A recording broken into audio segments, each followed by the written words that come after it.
Hi, my name is Dr. Jeremy Shaft. I'm a chiropractor, and today I wanted to talk to you guys about the SARS coronavirus spike protein and how it affects your body.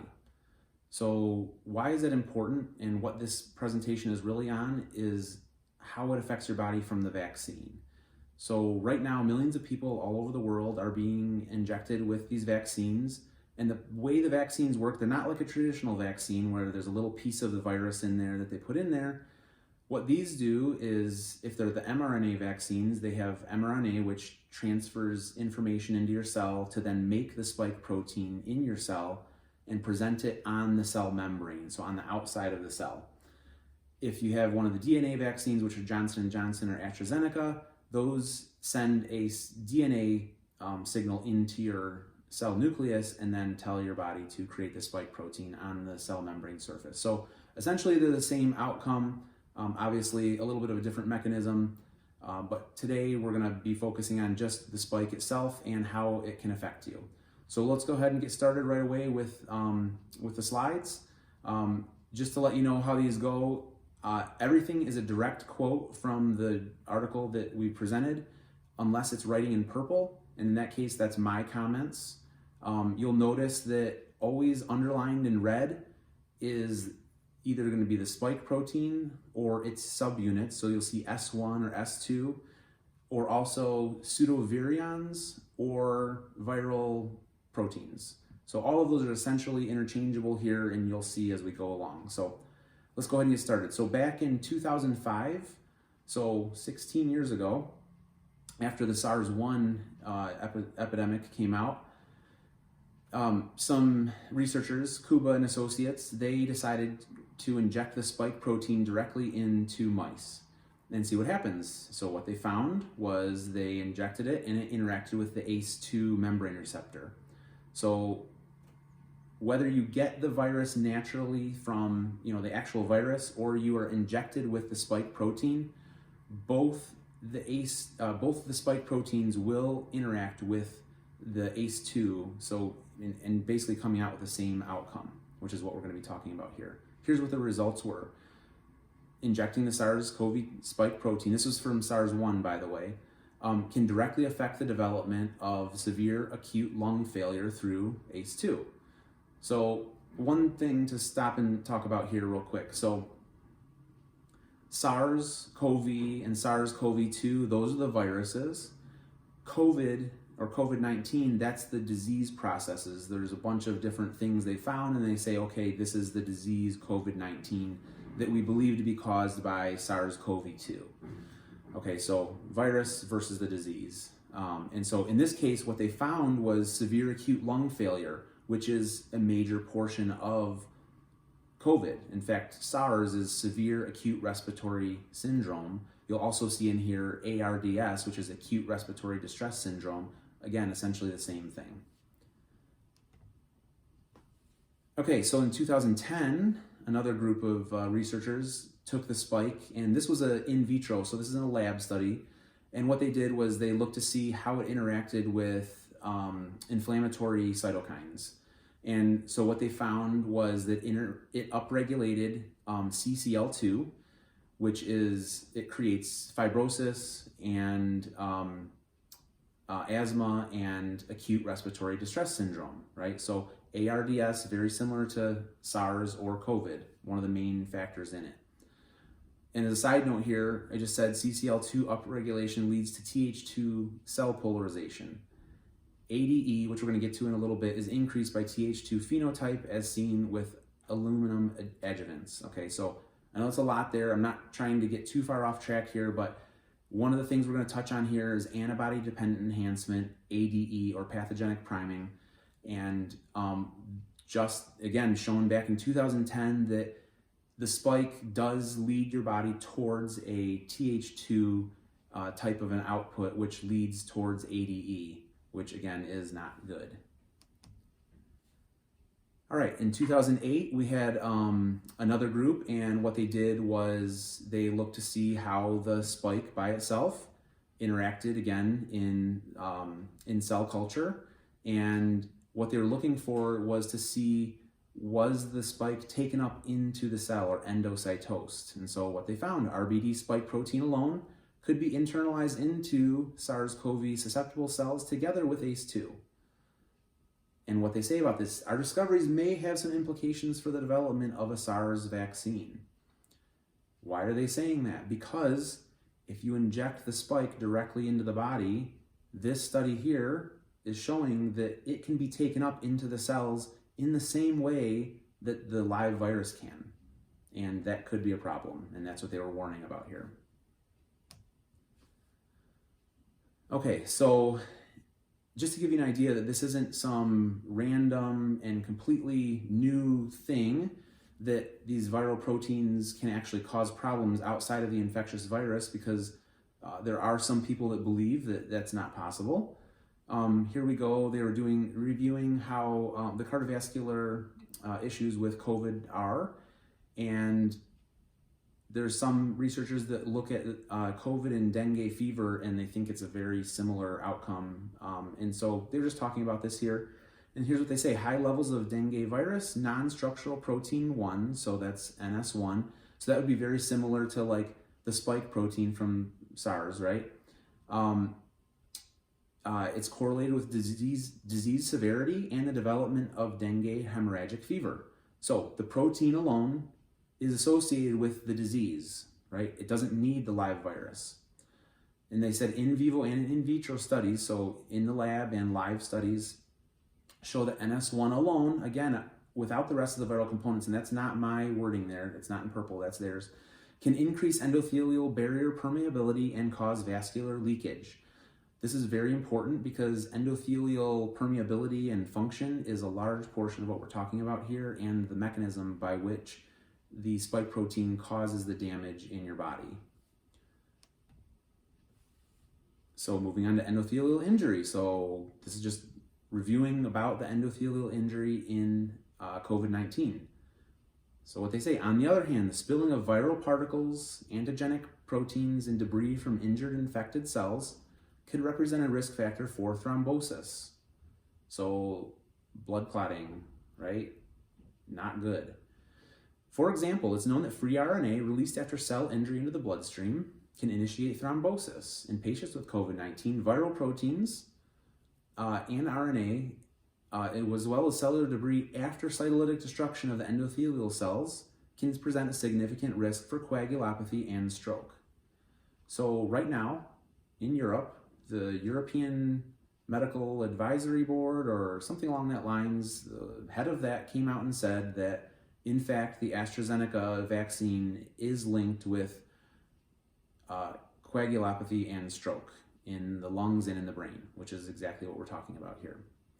So again, in here they're talking about, after cytolytic destruction of the cells, then these proteins are going to be floating around. So let's go back to what's happening when you take this vaccine. So again, they inject you with either the mRNA or the DNA, vector, and it goes into your cell, and then it takes over your cell's functions so that it will produce the spike protein. Okay, then your body's immune system comes along and it sees these foreign proteins on the cell membrane, and it says, whoa, this is not good. We have got to get rid of these. And so immediately it springs into action, and that's how antibodies are built, and that's the entire way this is supposed to work, is your body is supposed to see the spike protein, develop antibodies to it, and then in the future, when you come in contact with the virus, then your body will have already known and know how to fight it, right? And so that's the idea. The problem is here again that now you've got these cells that are producing the spike, and your body's going to kill them because it sees them as foreign, and once it does that, that's cytolytic destruction. Then you're going to have those spilling out into the body, and it's going to be producing the exact same disease processes that are produced systemically when you are infected with the virus itself. And so that's what I'm saying here. What happens to the spike proteins in your cells when you've taken the jab? Eventually they end up in your bloodstream. So what this one here is talking about is, what they found was they're seeing neurological insult due to COVID, but they're not finding live RNA in the CSF. So what does that mean? The infectious virus is not making it into the central nervous system. but yet damage is being caused. So what's causing it? Well, it's the spike protein. At least they haven't said that in this article, but that's what I'm getting at here, and I believe that is the case. So despite the negative CSF testing of SARS-CoV-2, so there was no positive test for SARS-CoV-2 in the CSF, they're saying, but the rapid recovery in less than 3 days makes it unlikely that it is an actual infection. So moving on here. Okay, so getting into the Magro group. So Magro is a pathologist out in Pennsylvania at one of the universities. I believe it might be New York. I'd have to look again. But they've done a few of the studies on this, including some pathological studies. So what they said was that they took brain tissue from 13 autopsies of people who died of COVID-19, and they also took cultured endothelial cells and neuronal cells, and they incubated them into wild mice, were injected with the different spike subunits. Okay, so they injected these mice with the spike like they did back in 2005, and also I think they did it in 2008, we'll talk about later. And what they wanted to do is compare the outcomes of that with what they found in the brains of these autopsies of humans. Okay, so in sum, the data presented indicates that the full-length S1 subunit of the spike protein of SARS-CoV-2 alone, so no infectious virus here whatsoever, just the spike subunit, is capable, without infectious virus, of inducing systemic microendothelial cell damage. So systemic means the entire body or all over the place, not just in one location. Microendothelial, so the endothelium, real quick, is the inner lining of your blood vessels. It actually makes up one of the largest organs in your body, and it's incredibly important for everything. Heart disease, diabetes, obesity, lung disorders, sepsis, infectious diseases like malaria are all associated with endothelial dysfunction, right? And so that's the link here that we're going to discuss a lot is, all these people that have died from COVID, essentially only 6% didn't have a pre-existing condition. And almost all of them have one of the ones I just listed, which all are endothelial dysfunction. So the endothelium, very important. And here we are, the spike alone induces systemic microendothelial cell damage. So broad-based damage to the endothelium. In mice with a cognate pattern of complement activation and increased cytokine expression in the concomitant thrombosis hypercoagulable state. So again, real quick, the cytokine expression. So you've heard of the cytokine storm, I'm sure, right? So the spike protein alone leads to the cytokine storm and to the hypercoagulability, the thrombosis, the strokes, all the things that are killing everyone, especially the young people. All right, so that one was from back in, I think, March or April of 2020. This one is from April of 2020. Same, I'm sorry, that's the same article. Yep, okay.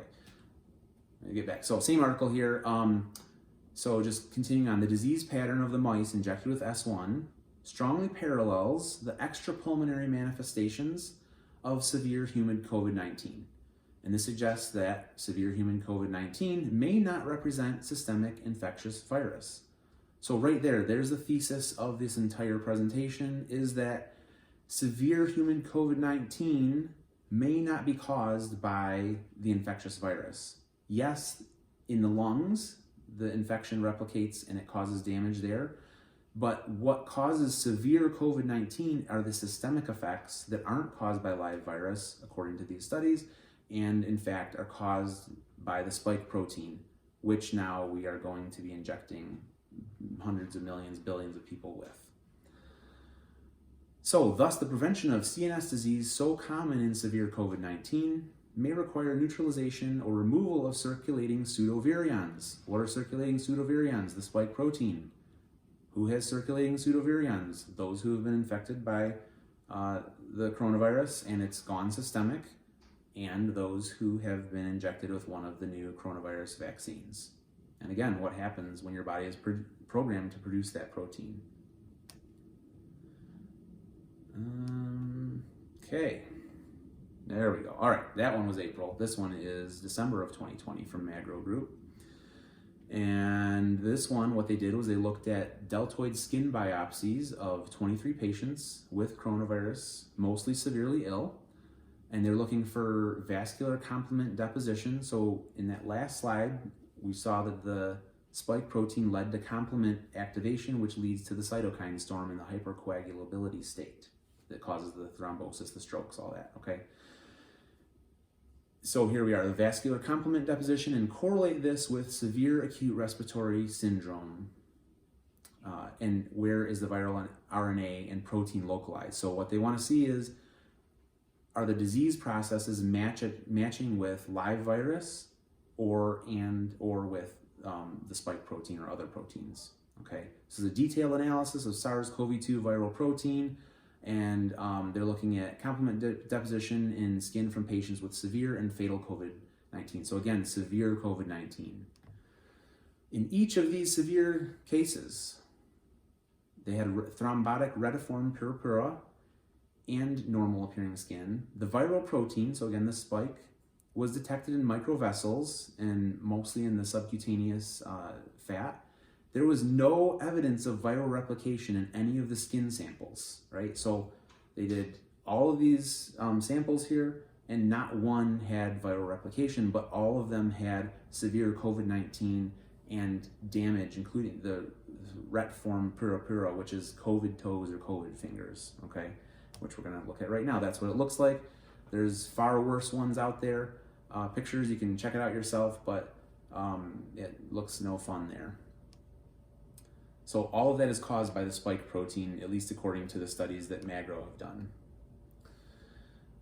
All right, so moving on, again, Magro in February of 2021, and this one, they come out and say, severe COVID-19 is a multifaceted viral vasculopathy syndrome. So, again, the extent and location of viral RNA and capsid proteins throughout the body is present after the analysis of 12 autopsies correlated with the SARS-CoV-2 receptor ACE2. So they're looking at ACE2 receptor autopsies of people that died from COVID, and what do they find? Viral spike protein without viral RNA, localized to ACE2 endothelial cells in microvessels, mostly in the fat and brain. And although both infectious virus and docked viral spike protein was associated with complement activation, so again, we talked about that complement just a second ago, only the endocytosed pseudovirions, so the spike protein and other proteins that have been broken off from the virus, that's what a pseudovirion is, induced a marked upregulation of the key COVID-19 associated proteins in interleukin 6, TNF-alpha, et cetera, et cetera. Those are the things that lead to the hyperinflammatory state, the cytokine storm, the death, the long haul, all of those things. It is concluded that serious COVID-19 infection has two distinct mechanisms, continuing on from the last study here. So, a microangiopathy of the pulmonary capillaries with a high infectious viral load where endothelial cell death releases pseudovirions into the circulation. So, you get your lungs infected, lots of replication in there. Eventually your body kills off those cells that are replicating, and in that process, these pseudovirions are released into the circulation, okay? So that's how they get in there. The virus doesn't make it beyond the lungs for the most part, at least according to the studies we're presenting here. And then that's the part one. Part two is the pseudovirions dock on ACE2 endothelial cells that are most prevalent in the skin and subcutaneous fat in the brain. And this activates the complement pathway coagulation cascade, resulting in systemic procoagulation state and the cytokine storm. So, step one, or part one, is how a natural infection would take place and what would happen. Part two does too, but part two can happen due to the vaccine also. When you vaccinate somebody and their body produces the spike will then be broken off and everything happens from 2 on down, same thing. In conclusion, COVID-19 represents a viral infection with limited sites of infectious virions, but deadly sequelae due to effective manner in which the pseudovirions, the spike that's been broken off, in the context of released viral proteins, activate synergistic microvascular pathways of tissue destruction throughout the body. The data predicts a favorable response to therapies based on either removal of circulating viral proteins or blunting of the endothelial-induced response. So what this author is saying is we should probably not have circulating pseudovirions in our body if we want to prevent severe COVID-19. And yet that's what we've gone and done, is injected everybody with, now their body is going to produce these pseudovirions. Okay, moving on to the blood-brain barrier. So the blood-brain barrier is incredibly important. First of all, it is an endothelial layer. It's modified, but it is endothelium, so very similar concept between what we just spoke about. And it's very important to keep everything out of your brain that's not supposed to be in there. If your brain is going to be healthy, you have a patent blood-brain barrier, or BBB, you'll see it in here. If you don't have a patent BBB, that leads to all kinds of damage, and that is no good whatsoever. So here we see, this was in 2021, that the SARS-2 spike protein crosses the blood-brain barrier. We show that intravenously injected radioiodinated S1 readily crossed the blood-brain barrier in male mice. So back in 2005, we injected the spike into mice and it caused acute respiratory distress syndrome. And here in 2021, we injected the spike into mice and it crossed the blood-brain barrier. And it was taken up into the brain and entered all the regions. So it wasn't just in the vasculature, but it actually goes into the brain proper. S1 was also taken up into the lung, spleen, kidney, and liver. So, and as a side note, intranasally administered spike also entered the brain, although at levels roughly 10 times less than the IV administration. So I put that in there just as a side note. Very often people will say, well, you know, the toxins that are in vaccines are not a problem because, you know, there's more formaldehyde in a piece of fruit than there is in a vaccine. Okay, well, eating is very different from injecting something, and snorting something is even more different than eating, or is actually closer to injecting than eating is, right? Eating you have to bypass many layers here. So the point is that argument is bunk, okay? The spike can be taken up and could be causing problems if you had large amounts in your brain, right at the cribriform plate there. Okay, so what they found was all tissues show the uptake of S1 and that it's cleared primarily through the liver, but the spike has access to other tissues. And this is relevant to COVID, including the kidney, lung, and spleen. Another side note here, wheat germ agglutinin enhances the IS1 uptake in the brain, lung, spleen, and kidney, while heparin blocks uptake by the liver. So wheat germ agglutinin is not gluten, so we're not saying you can't have gluten, but it is a protein in wheat. And again, this is, you know, in this case, they were injecting it with the spike, so that's very different from eating it.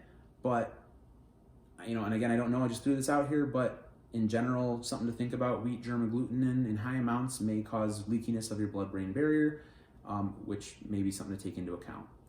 So when they did this, it created this LPS regimen. So LPS is lipopolysaccharide. Lipopolysaccharide is like the major inflammatory bad guy. If you've got lots of LPS, you're not in good shape, okay? So it produces LPS.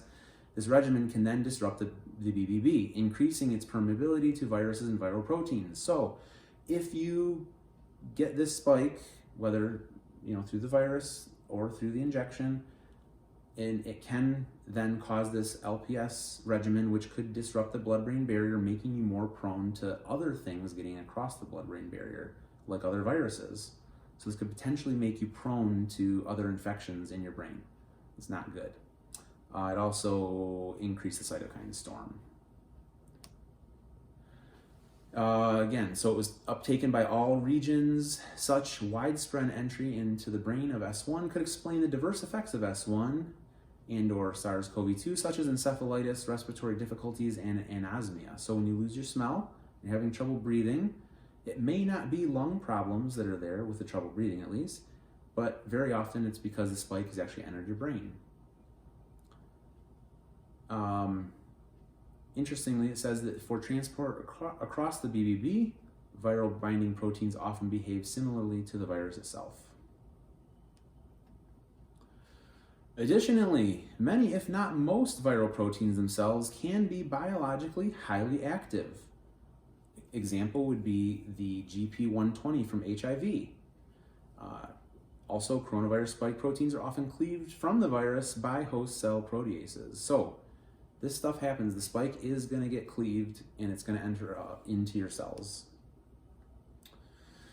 It is possible that during infection by SARS-CoV-2, shed S1 is available to cross the BBB, triggering responses in the brain itself without necessarily involving crossing of intact virus particles. So, like I said before, yes, infectious-wise that can happen, but if your body is now producing that, in fact, what happens if the injection makes it up into your brain and your brain cells start producing the spike?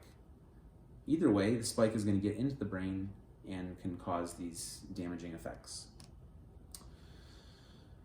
Another one on the BBB from a different group. Here we report the evident breakdown of the BBB by SARS-CoV-2 spike protein, thus offering a possible avenue for counteracting the consequences of acute ischemic stroke observed in COVID-19 patients younger than 50 years old.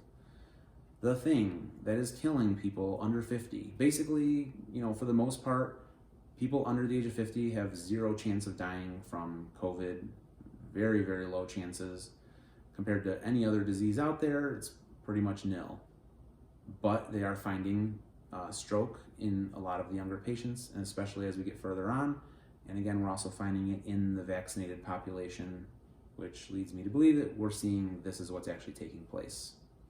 But again, getting rid of the, stopping the spike from crossing the BBB could counteract all of that, and yet we're injecting ourselves with the spike. SARS-CoV-2 spike protein alone is a potent inductor of endothelial dysfunction. Remember I talked about how important endothelial dysfunction is, and that manifestations of COVID-19 shock syndrome in children can be at least partially attributed to its action. So kids have almost zero chance, and there's been almost no damage to almost all kids. It's amazing that this virus basically doesn't harm kids. And yet, no studies, but we want to now maybe inject this into kids to save them from something that's not going to harm them, but instead we're going to give them the spike directly into their bloodstream that could potentially be causing COVID shock syndrome. Productive viral infection of endothelial cells is not an absolute requirement for endothelial dysfunction, as it can arrive at a result of viral protein shedding. Again, this is what we are doing and what will happen when you take the vaccine. Moving on to vaccines. This is from the journal Vaccines. So this is not your conspiracy theorist, anti-vaxxer journal in any way, shape, or form. What did they find? In this article, we note that human host cells sensitively respond to the spike protein to elicit cell signaling. Thus, it's important to be aware that the spike protein produced by the new COVID-19 vaccines may also affect host cells. I'm not saying this. These are researchers in the journal Vaccines that are saying this. Have you heard anything about this? I hadn't before I started looking into this. We should monitor the long-term consequences of these vaccines carefully, especially when they are administered to otherwise healthy individuals, like, say, children, like we just talked about in the last slide. We will need to monitor carefully the long-term consequences of COVID-19 vaccines that introduce the spike protein into the human body, like all of these ones do. Furthermore, while human data on the possible long-term consequences of spike protein-based COVID-19 vaccines will not be available soon, or ever, it's imperative that appropriate experimental animal models are employed as soon as possible to ensure that the SARS-CoV-2 spike protein does not elicit any of the signs of pathogenesis, or PAH, or any of the other chronic pathological conditions brought about by this. Okay, so let's back up here a little bit. The long-term consequences. There have been zero long-term studies whatsoever with any of these vaccines, including any of the predecessors, which weren't really predecessors to this. Okay, so no matter what anybody tells you, there have been zero long-term studies. We do not know anything about the long-term consequences, and yet here we are, we want to vaccinate the entire world's population. Also, they talk about we need to have appropriate experimental animal models as soon as possible. Why is that? Well, in very many of the previous animal models that they've done for the SARS coronavirus or other coronaviruses, their vaccines they've tried to make have very often led to ADE, which I was talking about originally, the antibody-dependent enhancement or pathogenic priming, immune enhancement. All of those are led to by, those were shown to happen in animal models, and yet we have not done animal testing on these vaccines. Oh, well, they did for the Chadox, which is the AstraZeneca one, which they happen to be just about ready to pull from the market. Continuing on here, these vaccines should benefit elderly people with underlying conditions if they do not exhibit any acute adverse events. Let me read that one again. These vaccines should benefit the elderly with underlying conditions, the people that we're most scared about, if, that's a big if, they do not exhibit any acute adverse events. That's a really brilliant statement right there. As long as you don't have a really bad outcome, it should be good. However, we need to consider their long-term consequences carefully, especially when they're administered to otherwise healthy individuals as well as young adults and children, just like I was saying earlier. And by the way, this was funded by the NIH. This is not conspiracy theory. This is not anti-vaxxers. These are real scientists here. Okay, a little more on this. So, Kuba et al., which we talked about earlier, they injected the mice with the spike protein and it worsened the lung injury. They were talking about this in another study, which was the one I think I was referencing in 2008, and they said these in vivo studies demonstrated that the spike protein of SARS-CoV-1 without the rest of the virus reduces ACE2 expression, increasing the level of angiotensin II and exacerbates lung injury. SARS-CoV spike protein without the rest of the viral components is shown to activate cell signaling, and this cell signaling cascade was triggered by the SARS-CoV-2 protein downregulating ACE2. So again, the protein by itself binds with the ACE2, causing severe COVID-19.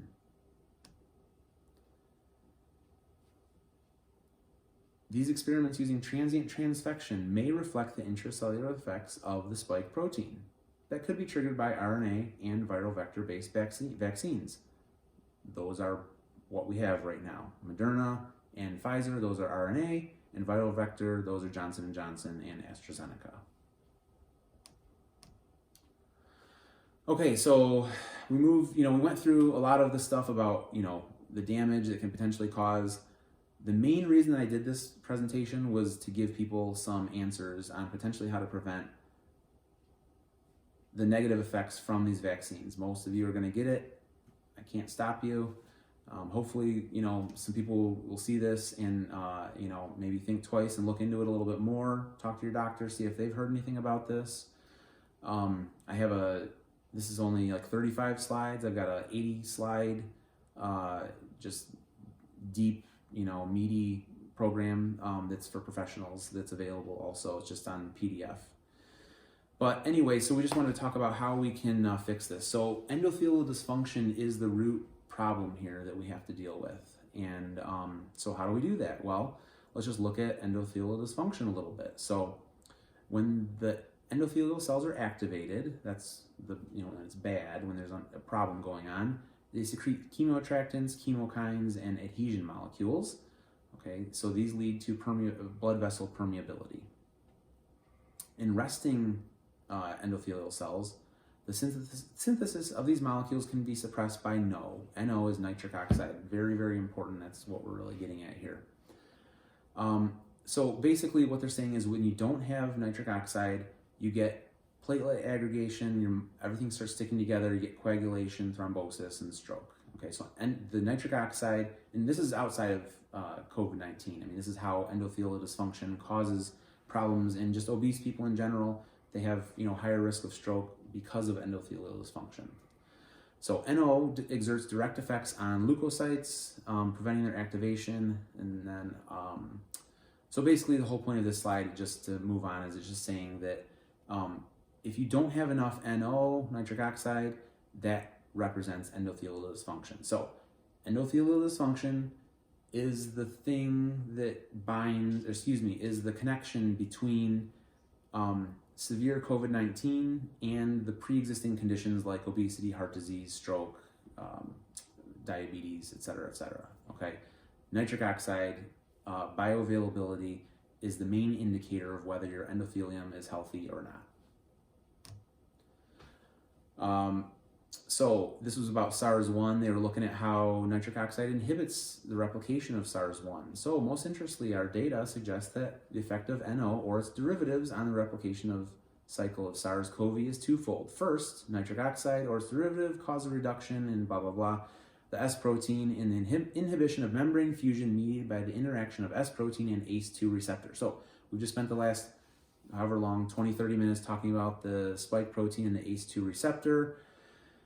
And so what we see here is that nitric oxide inhibits that binding there. Very good. Also, it also has an inhibitory effect on the production of viral RNA. So nitric oxide also inhibits the replication of the virus. So I think we should probably make sure we have adequate nitric oxide. Another one here, nitric oxide reportedly interferes with the interaction between coronavirus S protein and the ACE2 receptor. So just from another study saying the exact same thing. And here's what they say about how we can fix some of that. Alternatively, dietary inorganic nitrate, which is how you increase your nitric oxide, has been shown in multiple studies to be effective at restoring endothelial function, reducing pulmonary and arterial hypertension, and promoting antimicrobial activity.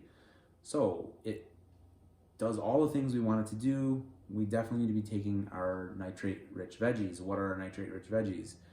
Beets and greens, basically. So you can look it up. There's some products out there. I like Berkeley Life Pro for producing nitric oxide. It's a beet powder-based supplement, but just eat lots of beets. Everybody should be eating them. It used to be the #1 vegetable in America until like the 60s, I think, when spinach took over. But eat your beets, got a lot of benefits for you. All right, so also just as a side note here, not having nitric oxide leads to endothelial dysfunction, which is a Th2 inflammatory condition. Why is that important? So right at the very beginning, I talked about ADE, or antibody-dependent enhancement, and that Th2 leads to antibody-dependent enhancement. So in the short term, we want to make sure people aren't dying from the virus and from severe COVID. Okay, so we take that out of the way. In the long term, we want to make sure that people aren't going to have antibody-dependent enhancement, which has never been proven not to happen because, again, they've never done the trials that should have been done before they gave this to people. And so what happens with antibody-dependent enhancement is your body basically, in one case, it doesn't recognize the virus whatsoever, even though it has high amounts of antibodies, and you die before your body even recognizes it. The other one, it is too hyped up and it just over attacks it and it just kills you due to that. Okay, so we don't want that happening, but that can happen due to endothelial dysfunction, which again is the reason that people with these pre-existing conditions are the ones that are dying with COVID. And the reason the kids aren't very likely is because they don't have as many ACE2 receptors signaling as adults do. And that's one of the theories of why kids are not being affected as much.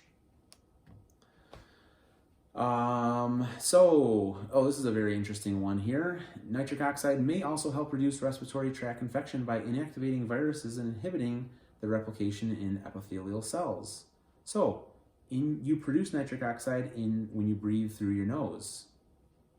But mouth breathing, which may affect the antiviral response against SARS-CoV-2 by bypassing the filtering effect of the nose and decreasing nitric oxide levels in the airways. So, if you're breathing through your nose, you're producing nitric oxide. Very, very important. Why did I put this in here? Well, masks make you breathe through your mouth. I'll just leave it right at that. I just threw this one in here too, just as a little side note. Down towards the bottom here, you'll see desethylchloroquine, chloroquine as in hydroxychloroquine.